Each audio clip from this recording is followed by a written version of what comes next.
আসসালামু আলাইকুম। আমার প্রিয় আপুরা ভাইয়ারা সবাই কেমন আছেন? আল্লাহর রহমতে অনেক ভালো আছেন।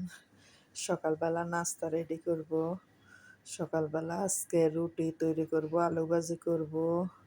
আমার বাসার মধ্যে কেউ পান্তা ভাত খায় না। আজকে তো শুভ নববর্ষ, সবাইকে শুভ নববর্ষ। কিন্তু আমার বাসার মধ্যে কেউ এগুলো এত বেশি পছন্দ করে না, খায়ও না। পান্তা ভাত, ইলিশ মাছ ভর্তা এগুলো কেউ এত ভোরে খায় না। তাই আমি রুটি তৈরি করব, আলু ভাজি করব, ডিম ভাজি করব। এগুলোই আজকে সকালে নাস্তা রেডি করব। আমার মেয়ের কিছু বান্ধবী আসছে বাসার মধ্যে। মেয়ে একটু বাইরে হবে, কিন্তু আর আমরা কেউ বাইরে হই না। আর আমরা নববর্ষের সময় এত বেশি মার্কেটও করি না, সাজুগুজুও করি না, বা কোনো দিকে এত বেশি যাইও না। ছেলে মেয়ে পড়ালেখা করে কলেজ ইউনিভার্সিটিতে, ওরা দেখা যায় ফ্রেন্ডদের সাথে একটু বাইরে থেকে ঘুরে টুরে আসে, কিন্তু আমরা নিষেধ করি এগুলো ভালো না, এগুলা গুণা। এখন এগুলো হলো যার যার ব্যক্তিগত ব্যাপার, এগুলা নিয়ে আসলে কথা বলতে চাই না।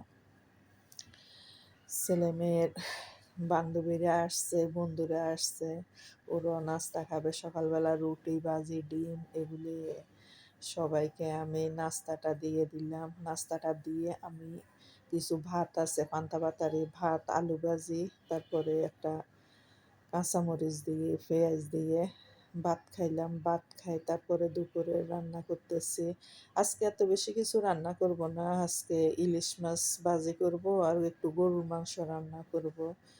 ছেলে মেয়ে বাইরে খাবার খাবে, বাসায় খাবে না। আমি আমার শাশুড়ি আর হাজব্যান্ডের বাসায় খাবো।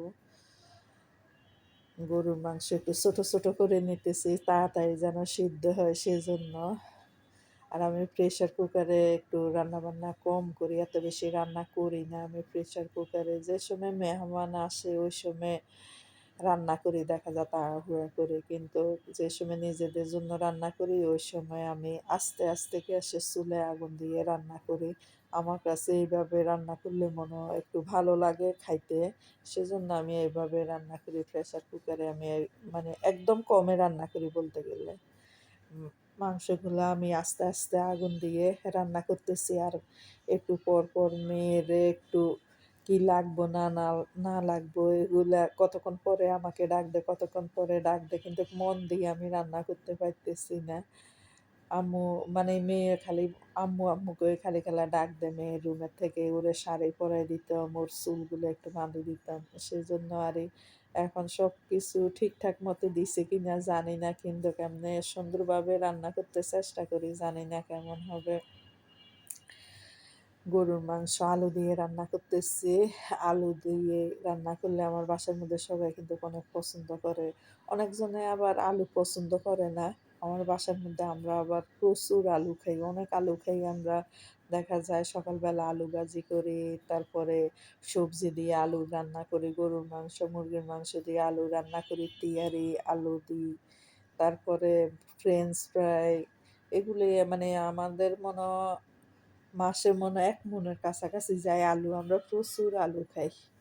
এখানে আমি ইলিশ মাছগুলা ভাজি করতেছি, আর ইলিশ মাছের সাথে একটু পেঁয়াজ, কাঁচামরিচ আর হইলো লাল মরিচ দোনোটাই দিলাম মরিচ। আমার কাছে ইলিশ মাছের তেল, আর ইলিশ মাছের তেল আমার বাসার মধ্যে কেউ খায় না, এত বেশি পছন্দ করে না, খায়ও না। তাই আমি একটু পেঁয়াজ দিলে দেখা যায় পেঁয়াজটা তেলগুলা টানে নিয়ে আসবে, সেজন্য আমি দিছি। আর ইলিশ মাছের সাথে পেঁয়াজ দিলে ভাত মাখায় খাইতে আমার কাছে খুবই ভাল লাগে। আমার রান্নাগুলা হয়ে গেছে। এখন আমি আমার শাশুড়ি আর হাজব্যান্ড একটু চা খাবো। চা খাই নাই সকালে কেমন কেমন লাগতেছে, আর চা যদি না খাই কি খাই নাই এরকম লাগতেছে। রান্না শেষ করে এখন আস্তে আস্তে মেয়ের রুমে ঢুকে কি অবস্থা করি রাখছে। মেয়ে সাজগোজ করে চলে গেছে বাইরে মেয়ের বান্ধবীদের সাথে। মেয়ের বান্ধবীরা আসছে। এই যে কি অবস্থা, মানে ও যখন বাইরে যায় তখন মানে এইখানে একটা ওইখানে একটা ওইখানে একটা, মানে আমার এত বিরক্ত লাগে। আজকে আসলে ভিডিওটা করছি আপনাদেরকে দেখাই, আপনাদের মানে মেয়েরা কি এরকম করেনি? আমার মেয়ে বাইরে গেলে মানে এমন অবস্থা করে, ওর রুমটা মনে হয় কতদিন পর্যন্ত আমি ওর রুমটা গোছাইনি এরকম লাগে। ইউনিভার্সিটিতে যেদিন যাই ওদিনে এরকমভাবে সাজগোজ, খাট মানে এমন এলোমেলো করে রাখে। সবগুলো আমি আস্তে, আস্তে এখন গোছগাছ করে তারপরে পরিষ্কার করে মুছে রাখে দিব। মেয়েকে যতই আমি বলি যে, "তুমি বড় হইছো, তোমাকে তো শ্বশুরবাড়ি যাইতে হবে। তুমি একটু গোছগাছ শিখতে পারো না?" পরে মানে তারপরে বলবে যে, "আমি আমার শ্বশুরবাড়ি গেলে তো আপনাকেও নিয়ে যাবো, আব্বুকেও নিয়ে যাবো। আমি একা, একা থাকতে পারবো না শ্বশুরবাড়ি।" মানে দুষ্টামি করে আরে আমার সাথে। এই যে মেয়ের রুমটা গোছগাছ করে তারপরে দুপুরের খাবারটা খাইতে আসলাম। বাসার কাজকর্ম শেষও হয়ে গেছে আমার। আর আমি যে সময় আমি কাজকর্ম করি ওই সময় আমি কারোর সাথে কথা বলি না এত বেশি বা ফোনও ব্যবহার করি না। কাজ করলে আমি কাজে করতে থাকি। একাধারে সব কাজ কমপ্লিট করে নিছি। আর সবাই রান্নার পরে খেয়ে নিছে। আমি একে, একে খাই বেশিরভাগ।